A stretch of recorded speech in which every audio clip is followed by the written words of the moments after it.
만약에 여러분들이 이런 설교를 한다면 어떻겠어요? 이 본문을 강해 설교하기 때문에 다 해야 되거든. 참 힘들죠?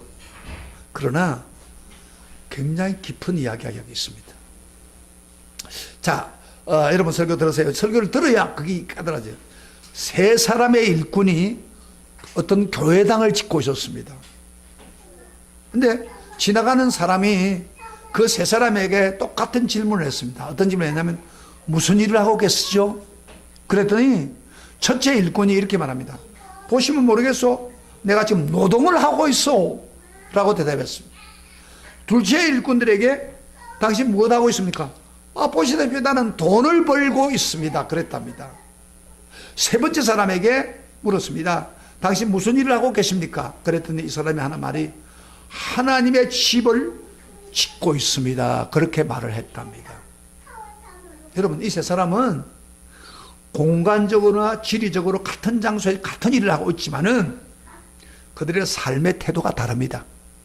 굉장히 차이가 있습니다. 여러분, 이 세 사람 중에 누가 참된 교회의 일꾼일까요? 노동을 하고 돈을 벌이고 있다고 하는 사람이 참된 일꾼입니까? No. 그러면 뭐요? 바로 하나님의 집을 짓고 있습니다 하는 사람이 참된 일꾼입니다. 사도 바울은 오늘 본문 로마서 마지막 16장에서 그의 생애의 유일하고 최고의 비전이었던 복음을 땅끝까지 전하기 위해서 주께서 세우신 교회를 위해서 바울과 함께 더불어 수고하는 일꾼들을 소개하고 있습니다. 제가 로마서를 로마서 오늘 하고 다음 주에 로마서를 피날레 끝납니다. 끝나는데 오늘은 특별히 여기 33명의 제가 읽은 사람들 숫자를 여러분 세봤으면 33명의 그 교인들입니다. 교인이 등장합니다. 그런데 우리가 여기 질문을 먼저 한번 드려요. 왜 이 많은 사람 이름을 그것도 로마서 마지막 장에 여러분 로마서가 얼마나 은혜스러운 성경입니까? 그죠? 마지막 장에 그런 이름들을 이렇게 지루하게 나열을 하고 있습니까? 어떤 면에서 로마서 마지막을 장식하는 16장에서 가장 은혜스러운 말씀을 던져야 되는데 어떤 면에서 성경을 읽다가 로마서 16장 읽으면 너무 지루한 거예요. 이름들이 우리가 알지도 못한 이름이에요. 그것도 우리 한국적인 이름이 아니고 로마 시대의 그 이름, 긴 이름들입니다. 왜 이렇게 합니까? 분명히 로마서 마지막 장에 더 좋은 감동적인 말씀을 기록했으면 좋겠는데 그러나 이것도요, 이 기록도 성령의 감동으로 기록된 겁니다. 바울이 기록했지만은 성령의 감동으로 기록된 분명한 뜻이 있습니다. 그럼 무슨 교훈을 주려고 합니까? 이거 오늘 굉장히 중요해요. 무슨 교훈을 주려고 이렇게 이름을 길게 많은 사람의 이름을 적어놨을까요? 자, 여러분 이 33명의 숫자를 우리가 참 애우려고 쉬운 건 우리가 뭐요? 독립선언서를 서명한 사람 몇 명이에요? 33명. 같은 숫자라고 생각하면 돼요. 근데 33명 중에 24명은 바울의 전도를 받고 구원을 받아가지고 로마에 지금 가서 지금 로마 교회에 속해 있는 성도들을 말합니다. 24명. 그 다음에 그 나머지 9명은 그 고린도 교회 성도들을 말합니다. 지금 바울이 고린도에서 편지를 쓰고 있거든요. 성도들을 이야기하고 있습니다. 근데 그 33명을 분석해 보면은 그 중에 남자도 있고 여자도 있고 여성의 이름이 9명이 등장합니다. 오늘 본문에서 젊은이도 있고 늙은이도 있고 결혼하지 않은 싱글도 있고 부부도 있고 유식한 사람도 있고 무식한 사람들도 있고 여러 종류의 사람들입니다. 그러나 다 함께 공통적인 것은 더없이 소중한 참된 교회의 일꾼들입니다. 그러면 이들이 참된 교회의 일꾼이라는 그 이유가 뭡니까? 오늘 설교 제목이 뭐예요? 교회 참된 일꾼이 되자. 그렇죠? 그러면 이 여기에 기록된 33명의 그 교인들 참된 일꾼이란 이유가 뭡니까? 우리가 참된 교인들이라면 어떻게 해야 참된 교인이 됩니까? 참된 일꾼이 됩니까? 참된 일꾼. 첫째, 그리스도 안에 있어야 주님의 참된 일꾼이 될 수가 있습니다. 그래서 이들은요, 어떤 면에서는 그리스도 안에 있는 주님의 일꾼들입니다. 그 본문에 가장 번번하게 계속 반복해서 나오는 단어가 하나 있는데 그게 뭐예요? 그리스도 안에서. 그리스도 안이라는 말이 계속 나옵니다. 자, 예를 한번 들어볼게요. 3절에 보면은 한번 같이 읽어봐요. 3절. 너희는 그리스도 예수 안에서 나의 동료자인 브리스가와 아굴에게 만 그리스도 안이라고 했죠. 동료처럼. 그 다음에 7절에 가서도 7절 한번 봅시다. 다 같이 읽어보세요. 시작. 내 친척이요. 같이 읽어봐요. 하기는 나와 함께 갇혔던 안드로니고와 유니게 문안한다. 그들은 사도에게 존중히 여기고 또한 나보다 먼저 그리스도 안에 있는 자라. 그렇죠? 그리스도 안에 분. 그 다음에 우리 13절에 보면은 주 안에서, 그리스도 안에서 그리스도 택하심을 입은 루포와 그의 어머니에게 문안하라. 그의 어머니는 곧 내 어머니라. 근데요, 제가 다 수고를 하지만 딱 그리스도 안에 있다는 걸 계속 강조하고 있습니다. 여러분요, 교회 참된 일꾼은 어떤 사람이요? 다 한마디로 말하면 그리스도 안에 있는 사람이에요. 여러분, 들어보세요. 그리스도 안이라고 하는 것을 사도 바울의 신학의 굉장히 중요한 핵심적인 말입니다. 그리스도 안에. 사도 바울이 쓴 편지 모든 사도 바울의 신학이 한마디로 말하면 그리스도 안에 있다. 그런 이야기예요. In Christ, in Jesus Christ. 그런데 이건 바울 신앙의 고백입니다. 신앙 고백입니다. 그리스도 안에서라는 말이 계속 바울에게 나와요. 자, 그러면 그리스도 안에 있다는 말이 무슨 의미를 갖고 있습니까? 그리스도 안에. 에? 여기서 바울이 말하는 그리스도 안이라는 말은 세 가지 의미가 있습니다. 첫째는 우선 그리스도를 만난 사람입니다. 그리스도를 만나 체험한 사람이고 그게 그리스도 안에 있는 사람이에요. 그러니까 교회를 다니면서 예수 그리스도 안 만난 사람은요, 그리스도 안에 있는 사람이 아니에요. 그 다음에 두 번째로 그리스도 안에 있는 사람은 뭐예요? 지금도 계속 그리스도 안에 거하고 있는 사람입니다. 그 다음에 세 번째로 그리스도를 증거하는 사람입니다. 그리스도 안에 있다는, 바울이 그리스도 안에서 있다는 말이 무슨 말이라고요? 세 가지 의미. 첫째 뭐예요? 잘 잊어버려요. 첫째 뭐예요? 그리스도를 만난 사람이에요. 그 다음에 두 번째로 지금도 계속 그리스도 안에 있는 사람. 그리스도를 떠난 사람은 아니에요. 타락한 사람. 그 다음에 세 번째로 그리스도를 증거하는 사람입니다. 만약에 어떤 사람이 그리스도를 만나지 못하고 교회 일꾼이 됐다면 교회에서 대접도 받고 어떤 직분을 가졌는데 그 직분을 뭐처럼 생각해요? 계급처럼 생각합니다. 오늘 교인 중에서요, 장로들이나 권사들이 계급적으로 생각하는 사람 많아요. 내가 권사고 장로인데 왜 인사도 안 하고 그러냐고. 나를 존중하지 않느냐고.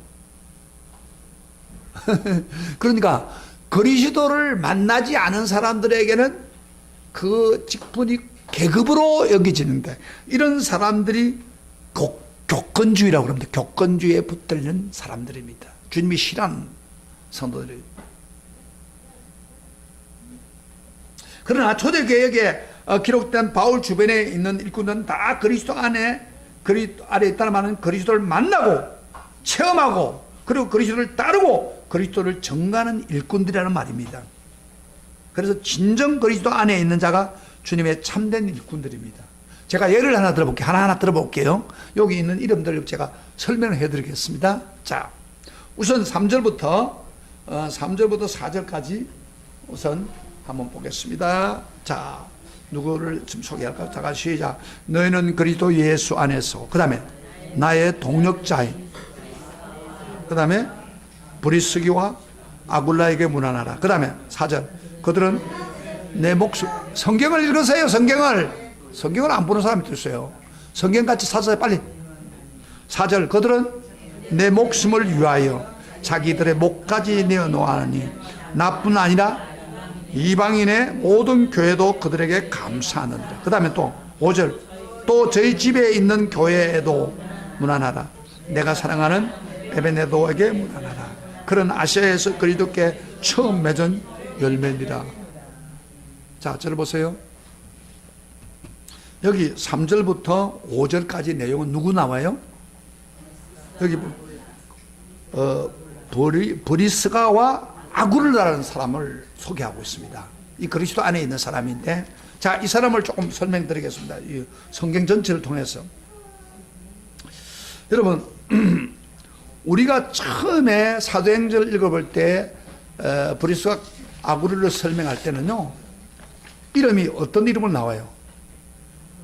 브리스가와 아굴라를 하지 않고 뭐요? 아굴라와 브리스갈라, 그래 나와요. 사도행전 18장에 보면은 아굴라 남자고 남편이고 브리스가 여자예요. 근데 사도 바울은 지금 편지를 쓸 때, 로마서 편지를 쓸 때 뭐라고 했어요? 브리스가와 아굴라를 썼어요. 쉽게 말하면 그 당시에 남자가 존중되는 그런 시대인데, 남자 일을 먼저 하지 않고 뭐요?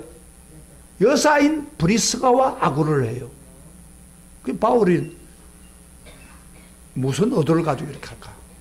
바울은요, 이 부부가 다 잘 믿는 사람이지만 그 중에 특별히 브리스가라는 여성도가 부인이 잘 믿고 있기 때문에 아마 그렇게 쓴 것 같아요.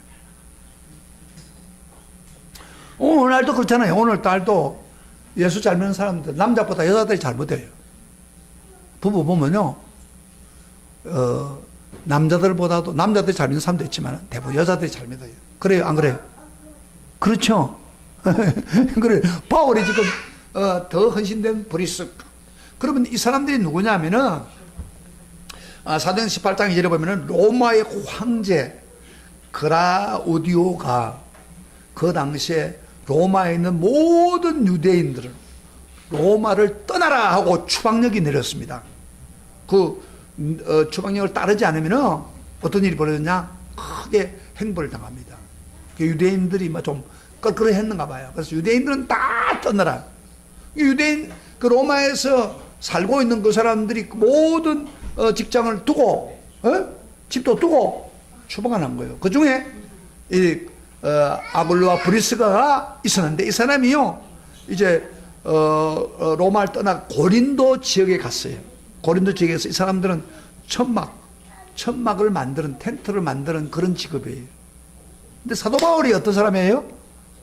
사도 바울은 복음만 전하는 게 아니라 텐트를 만드는 사람입니다. 그 다음에 두 사람 만난 거예요. 고린도에서. 고린도 복음을 전하러 갔다가. 그래서 바울을 만났으니까 바울이 브리스가와 아굴라를 복음을 전했어. 예수를 믿게 했어. 그래서 만난 사람. 자, 제가 그 내용만 보면 잘 모르는데 제가 설명을 해주면 여러분, 그래서 예수를 만나고 예수를 믿었는데, 이 사람들이 예수를 믿자마자 굉장히 바울을 많이 도와줬습니다. 복음을. 그래서 여러분, 예를 든다면은 바울이 고린도 교회를 하고 난 후에 에베소 교회도 왔어요. 에베소 교회로 왔을 때 이 브리스와 아굴라 부부가 그 고린도에서 쌓아놨던 기반을 놔놓고 포기하고 에베소 가서 바울을 도우려고 갔던 사람입니다. 그리고요, 오늘 본문에 보면은 그 집에 뭐가 있다고요? 교회가 있다고 그랬습니다. 네, 그 사람은요, 집을 오픈한 거예요, 집을. 그래서 굉장히 헌신적인 그런 일이에요. 그래서 그들이 목이라도 내놓았다고 그러잖아요. 여러분요, 자기 목이라는 생명을 내놓았다. 주님을 위해서 일한다고. 이런 사람. 헌신된 사람.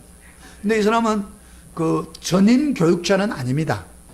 목사나 이런 건 아닌데, 평신도이지만은 우선 주님을 우선으로 하는 성도가 돼가지고 아주 바울을 도와주고 동시에 교회 일을 하는데 앞장선 성도가 되었습니다. 이 평신도 참된 일꾼이었습니다. 그래서 그리스도 안에서. 저는 이렇게 생각해요. 한국 교회가 부흥되려면은 교육자도 중요하지만은 더 중요한 건 평신도들입니다. 평신도들이 이렇게 그리스와 아굴라 같은 사람이 많으면 많을수록 그들이 삶 속에서 침투돼 가지고 세상을 변화시키는 요인이 되는 겁니다. 할렐루야. 이거 평신도가 발전해. 평신도가 활성화되고 하나님 중심으로 사는 그런 역사가 일어나야 돼. 그래서 여기서 평신도 운동이라고 그런 말이 많잖아요. 그래서 굉장히 좋은 그 지도자입니다. 지금요, 바울이 로마를 가려고 하니까 미리 그들이 로마에 이제 회복이 돼가지고 로마로 가서 바울이 복음을 전하도록 기반을 닦으러 먼저 간 겁니다, 로마에. 그러니까 지금 로마에 있는 교회에 그 브리스가 아굴러가 있는 겁니다. 대단한 사람들이죠. 그 다음에 7절에 봅시다. 7절 제가 여러분 읽어보면 7절 한번 읽어보세요. 제가 설명해 드릴게요. 성경을 읽어보시면은 여러분들이 이 성경을 보게 됩니다. 다 같이 7절 한번 봐요. 7절. 성경 찾았어요. 다 빨리. 혼자 읽으면 몰라요. 내가 설명해 주면. 시작. 내 친척이요 나와 함께 갇혔던 안드로니고와 유니아에게 문안하다. 그들은 사도들에게 존중이 여기지고 또한 나보다 먼저 그리스도 안에 있는 자라. 여기 나보다 먼저 그리스도 안에 있다고 그랬어요. 내 친척이라고 했어요, 바울이. 근데 바울이 예수를 믿을 때보다도 이 친척인 두 사람이 먼저 믿었다는 겁니다. 예수를 믿었다는 겁니다. 교회에 내려오는 소문에 의하면 그들은 이제 언제 그러면 예수를 믿었느냐? 서대반이 순교할 때, 여러분 서대반이 돌에 맞아 죽을 때 바울이 옷을 옆에 간수하고 지휘했던 사람이에요. 돌로 터죽이라고. 그런데 놀라운 사실은 이 친척도 같이 있었는데 그 스데반이 돌에 맞아서 쓰러져 죽으면서 천국이 보인다고 하면서 외치면서 하늘이 보인다고 하면서 마지막 기도할 때 이런 기도했어요. 주여, 내 영혼을 받기 전에 나를 향해서 돌을 던지는 사람들을 용서해 주세요 하면서 기도합니다. 대단하잖아요. 여러분, 자기를 향해서 지금 살인을 하는 사람 보고 주여, 저들을 용서해 주세요, 제발 기억하지 마세요. 만약에 그들이 스데반을 죽였으면 그들은 당연히 보응을 하나님께 받아야 됩니다. 그런데 주여, 저들의 죄를 용서해 주세요 부르짖고 돌에 맞아 쓰러지면서 죽는 순간에 이 친척이, 이 두 사람이 바울과 같이 있다가 이 사람도 그 옛날 유대인이요, 감동을 먹은 거예요. 이야, 대단하다. 어떻게 자기가 죽는 그 순간에 자기를 향해 돌로 던지는 사람한테 주여, 저들의 죄를 용서해 줄 수 있겠냐 말이에요. 이게 보통 이들이 믿고 있는 기독교가 다르구나 그렇게 생각한 거예요. 여러분들 보세요.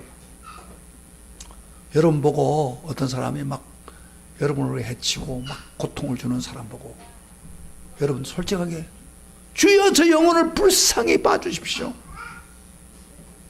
용서해 주세요, 잘 몰라서 그럽니다. 기도할 수 있어요? 기도할 수 있어요? 여러분, 제일 미워한 사람, 여러분 항상 잠을 자는데 제일 떠오르는 사람 있잖아요. 그 사람 그렇게 할 수 있어요?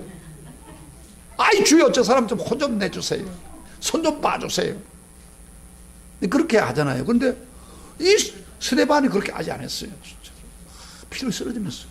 근데 그에 감동을 받는 사람이 바로 여기 나오는 누구요? 친척 안드로와 유니아라는 사람입니다.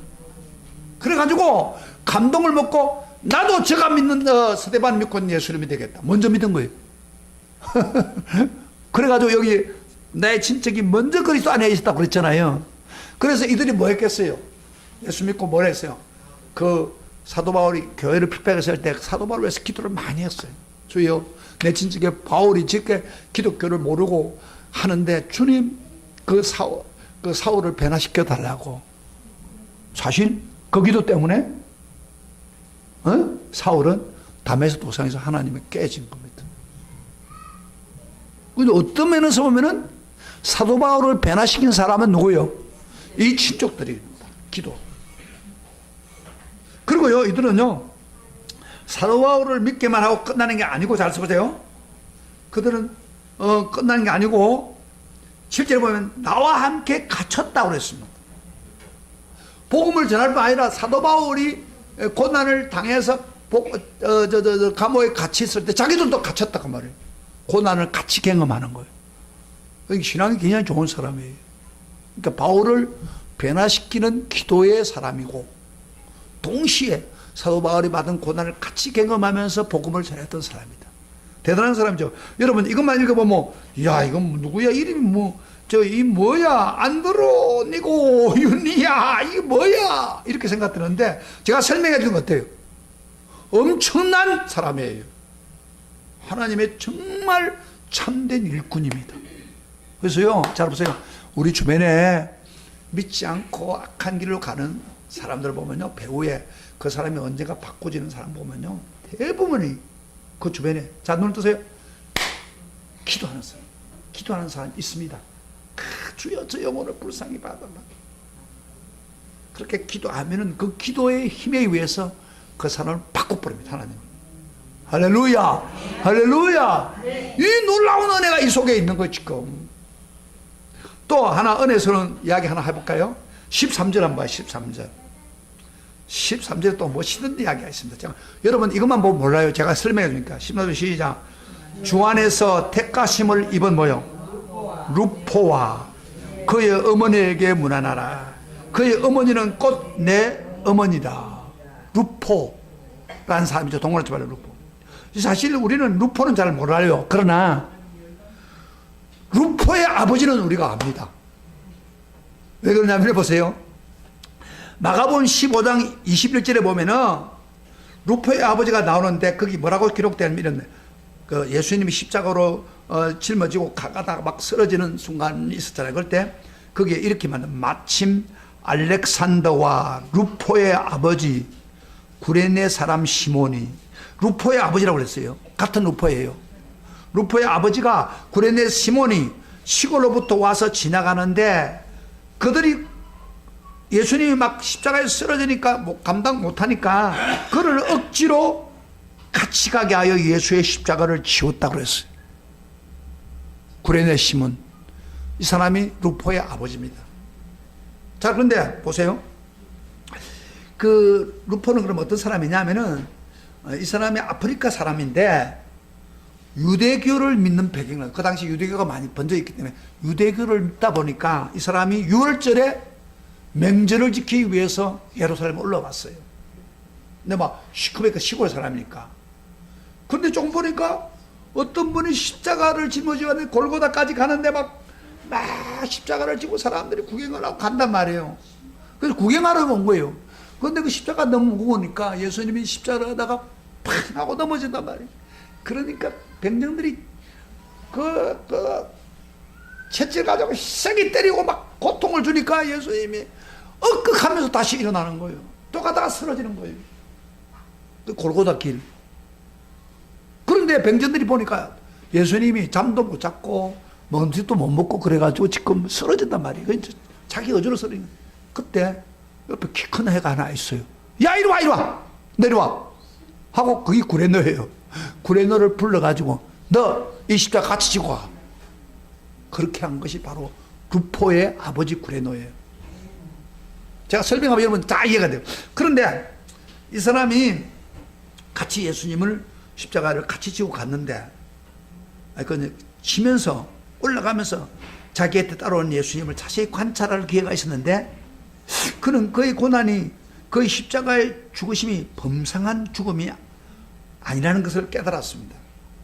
그리고 그 후에 그는 예수님 왜 이런 고통을 당하고 십자가에 지고 가야 하는가 하고 고민을 하다가 마침내 깨달은 게 예수님이 자기 죽음을 위해 죽은 게 아니고 우리 인류의 죄를 짊어지고 십자가에 지셨다. 그리고 바로 자기 구레네 시몬 자기 죄를 짊어지고 예수님이 죽었다는 것을 깨닫기 시작한 거예요. 그래서 루포의 아부 구레네 시몬이 예수를 믿게 된 거예요. 할렐루야. 놀라운 일이죠? 아까는 억지로 갔지만 예수를 믿게 됐어요. 예수를 믿고 나니까 이제는 뭐요?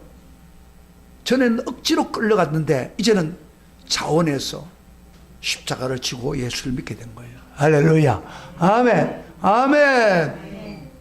그래서 가끔요, 교회에 부인에 끌려가지고 오는 남편들 있잖아요. 예, 처음에는 끌려오지만은 얼마 지나면 그 사람이 진짜 예수 믿는 사람이 될 수가 있는 거예요. 그래서 신앙생활을 우리가 인도할 수가 있어요.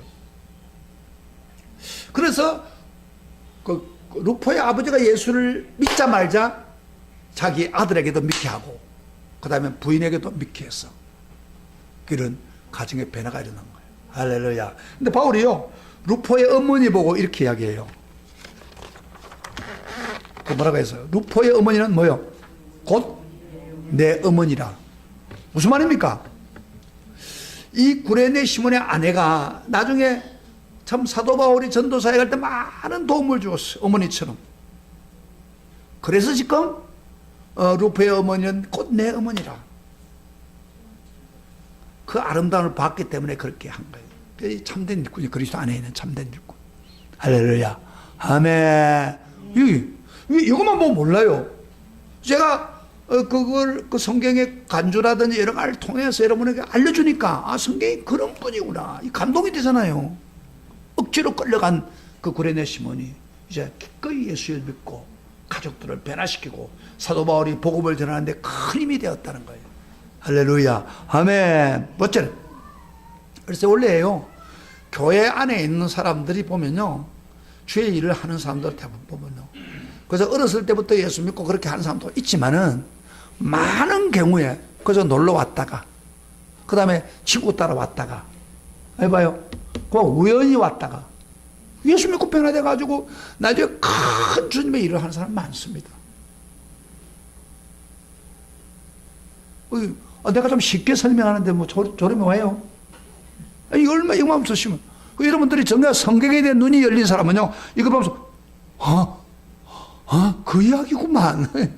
이렇게 돼야 정상적인 성경을 사모하는 사람들입니다. 전사님 이 말 설교 들은 거 어떻게죠? 딱 들어오잖아요. 제가 설교를 준비하면서 로마서 16장 이제 강의를 해야 되니까 많이 신경을 썼어요. 여기 등장하는 사람마다 뭔 숨겨진 역사를 한번 찾아보려고 시간이 많이 걸렸는데 그 감동적인 이름들이 너무 많다는 걸 발견하게 됩니다. 자, 이러면 예를 또 하나 들어볼게요. 10절 보세요. 10절. 10절에 이름이 나오는 사람 누구 이름 뭐예요? 아벨레에게 뭐라 그러고 아리스다볼로 근소에게 뭐라 아리스다볼 동그라미 쳤어요. 그 다음에 11절에 가면은 또 하나 나옵니다. 11절 내 친족 헤로디안에게 뭐라 나기수라는 돌 동그라미 쳤어요. 주 안에 있는. 그 다음에 조금 넘어가면은 15절에 빌레로고와 율리아와 또 네레오라는 사람은 동그라미 쳐봐요. 네레오. 근데 이 세 사람은요, 자세요. 이 세 사람은 그 동일한 게 있는데 로마 귀족입니다. 로마 귀족들이에요. 그 당시 로마 귀족들. 예를 든다면 지금 아까 아리스토볼은요, 헤롯 대왕의 손자로서 그 당시에 로마에 거주하면서 예수를 믿게 된 사람. 그래서 로마 교회에 있는 사람이고, 나기수라는 사람은요, 클라우디오라는 유명한 황제의 개인 비서입니다. 비서실장입니다. 그리고 네레오라는 사람은 도미티아누스 황제 시대에, 여러분 도미티아누스 황제는요, 기독교를 가장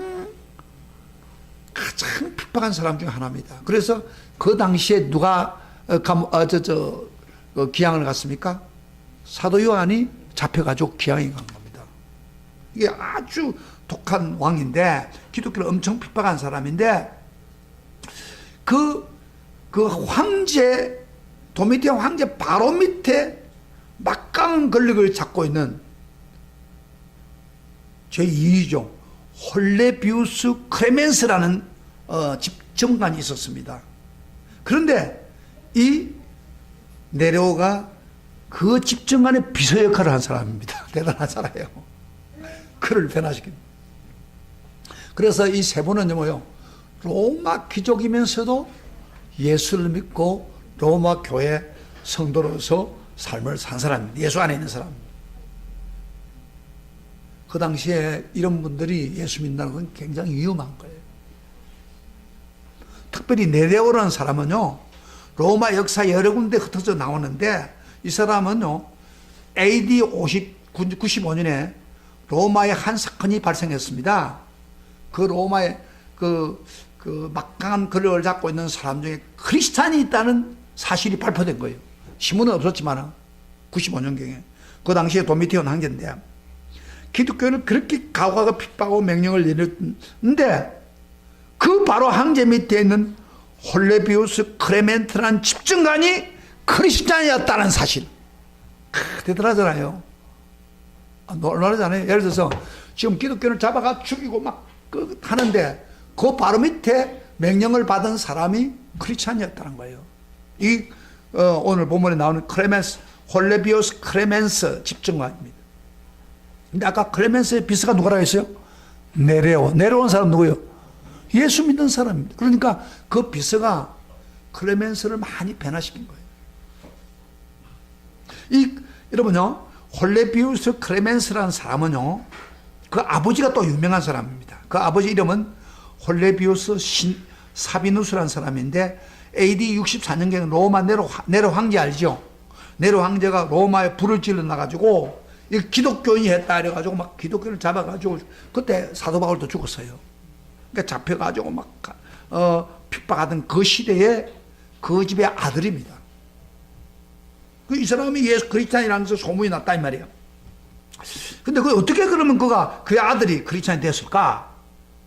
한 야사에 의하면 그가 예수 믿게 된 동기가 있습니다. 원행 경기장에 그 당시 기독교인들이 잡히면 어떻게 되냐면요, 원행 경기장에 짐승들을 굶겨가지고 사자나 이런 걸 굶겨가지고 그들을 풀어서 뜯어먹게 죽게 만드는 거예요. 그래서 막 도망가는데 봐요, 저봐요.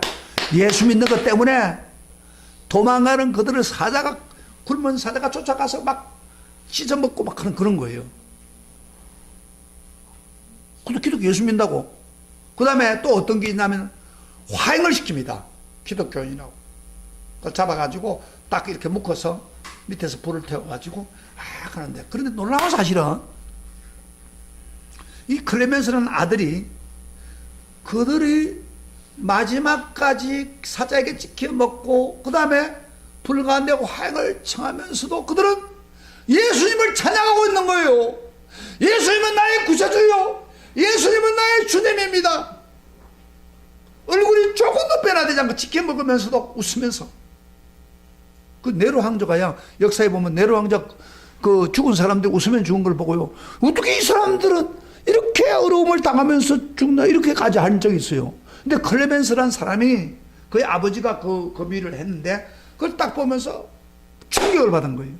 어떻게 예수 믿는 사람이 이럴 수 있나? 뭔가 있다.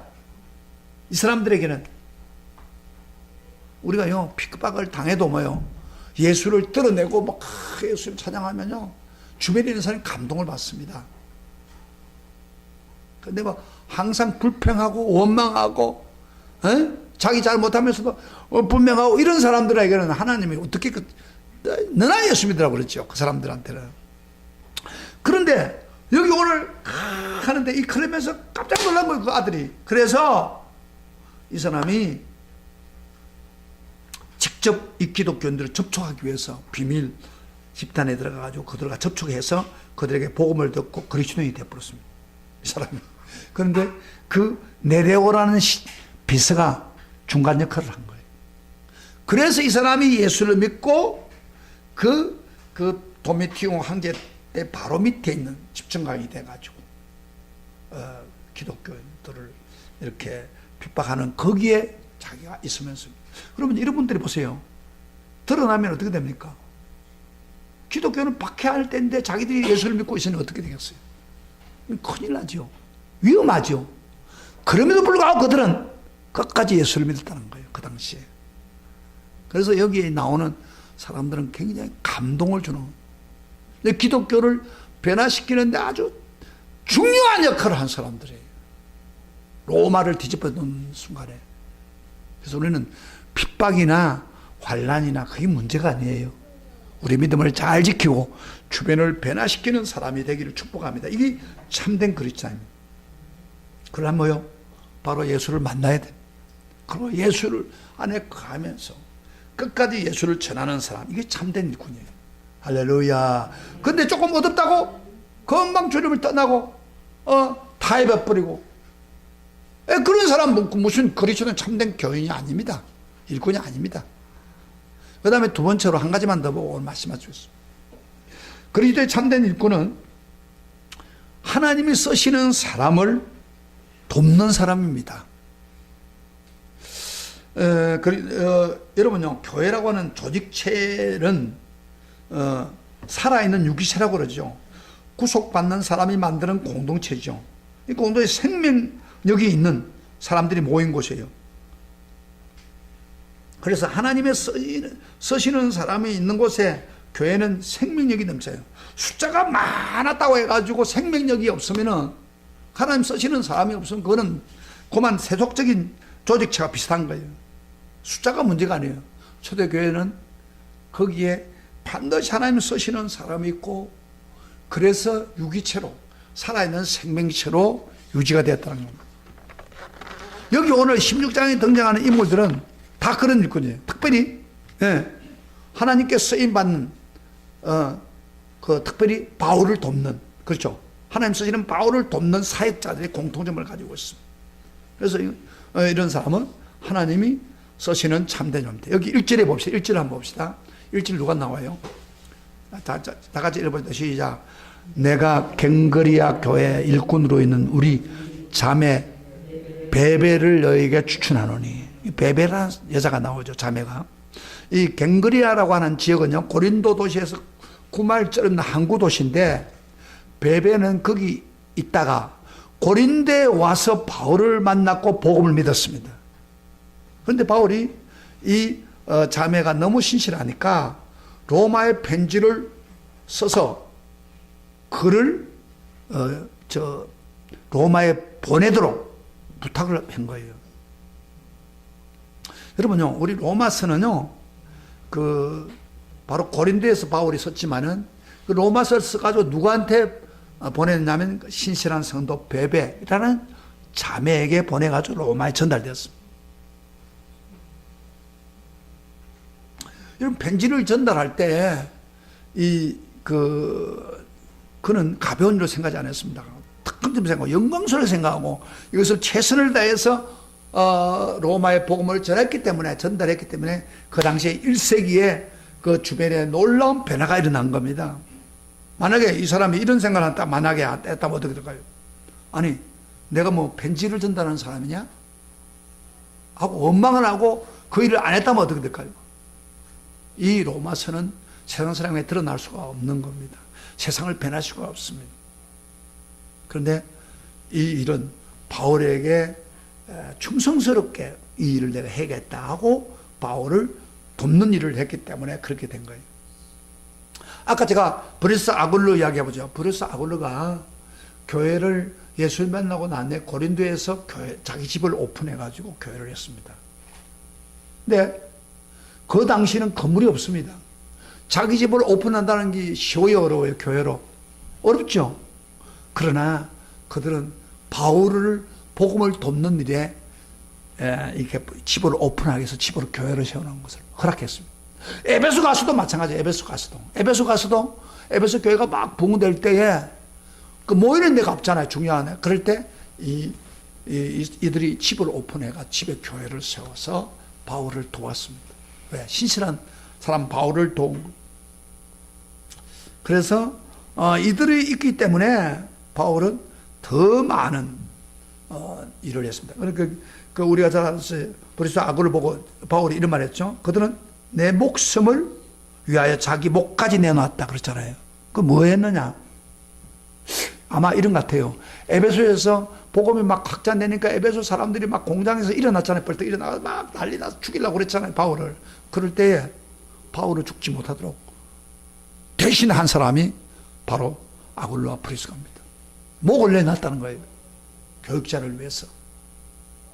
이런 사람들이 신실한 교인들이. 그 다음에 22절에 보면은 더디오라는 사람 나옵니다. 더디오. 이 편지를 기록한 더디오가 있어요. 우리 한번 읽어볼까요? 22절 시작. 이 편지를 기록하는 나 더디오도 주 안에서 이렇게 무난하노라. 이 더디오라는 말은요, 영어로 보면은 새채란 말인데, 서더라는 말. 새채란 말인데, 이름이 그 당시도 새채란 뜻이에요. 근데 이 왜 새채라고 이름 부르냐면은, 로마 당시에 노예들은 이름을 박탈당했습니다. 이름이 없어요, 노예들이. 그래서 노예가 많이 있으면요, 우선 나는 보이는 큰 애가 너 첫째, 둘째, 셋째 이렇게 지은 거예요. 그런데 이분도 더디오라는 이 사람도 셋째라고 부르는데 아마 이 노예였지만 지성이 있고 똑똑한 노예였습니다. 그래서 바울을 만나가지고 예수를 믿고 바울 사역에 중대한 도움을 제공합니다. 22절에 그 한 게 뭐예요? 이 편지를 더디오가 뭐예요? 대서했다고 그랬잖아요. 자 봐요. 바울이 편지를 다 쓰지 못했어요. 고린도에서 영감으로 로마서의 편지를 쓰면서 영감으로 불러줄 때 누가 대서했어요? 그 편지를 바로 더디오가. 대단하잖아요. 이제 더디오가 만나가 이런 생각을 하면 어떻게 되겠어요? 아니 내가 막 편지나 쓰는 사람으로 나를 세운다고 막 화를 내고 안 하겠다고 하면 로마서는 기록이 안 됐습니다. 로마에 전도되어서 세상을 변화시키지 못했습니다.